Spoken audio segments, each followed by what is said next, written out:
Hello, my name is Bill Shackman. Welcome to my kosher vegetarian kitchen in St. Andrews.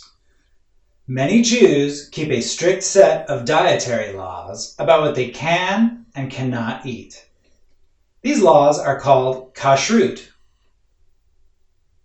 If a food is kosher, literally, it means that it is fit for consumption or permitted to eat. The laws of Kashrut all come from the Torah, the Hebrew Bible.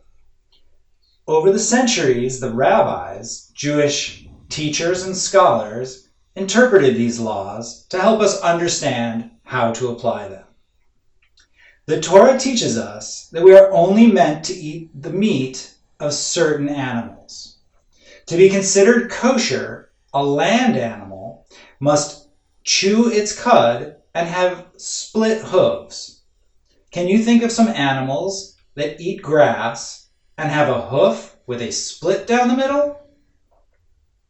Cows, sheep, and most domestic farm animals are all kosher.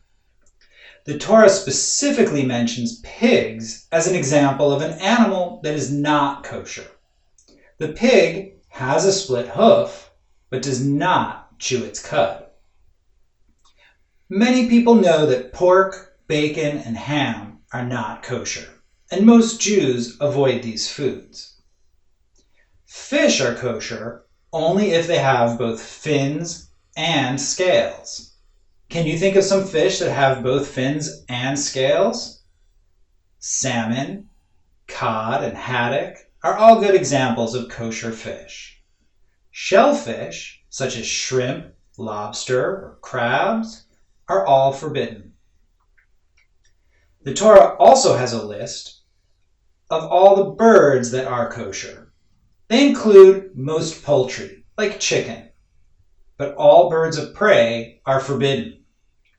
To me, it seems that the Torah recognizes that you are what you eat and wants us only to eat animals that are peaceful and clean. In addition to the types of animals that we are allowed to eat, in order to be kosher, food has to be prepared in a special way. Animals must be slaughtered by a kosher butcher who understands the laws of kashrut and slaughters in the most humane way possible. The Torah also teaches that you are not allowed to cook an animal in its mother's milk. The rabbis understand this to mean that all meat should be kept separate from all dairy. A kosher meal would never include milk and meat together. Many Jews wait 3 to 6 hours after eating meat before they will eat any cheese. Foods that contain dairy are prepared and served in dishes that are only used for dairy products, while foods that contain meat are prepared and served in dishes that are only used for meat. I want you to meet my friend Jen and see how she organizes her kitchen to prepare a kosher meal. Welcome to my kitchen. Let me take you around my kitchen cupboards. The first one we come across is the dairy or milk cupboard. Here we have plates and above glasses and smaller plates. On the other side of the hob we have larger dinner plates and serving dishes above. Also divided is the cutlery. Under the hob, and probably used most frequently, is my dairy cutlery or milk cutlery. And on the other side is my meat cutlery in this drawer with a touch of red. Also divided are my pots and pans.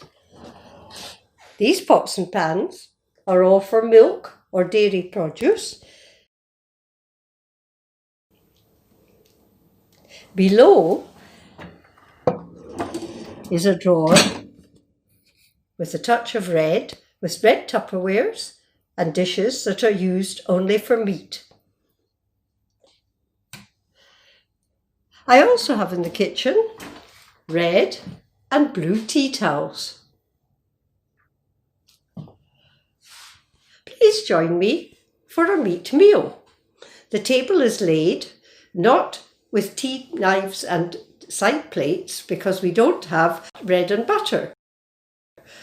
We do have a dish for pickles and also glasses for lemon tea, because we wouldn't be having tea with milk. Do join me for supper. Here we are, finally sitting down to our kosher meal.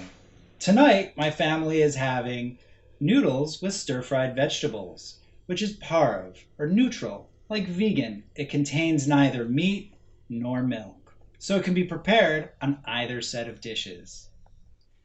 Well, I hope that you found this lesson on Kashrut informative.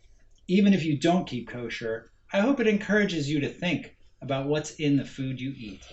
Thank you.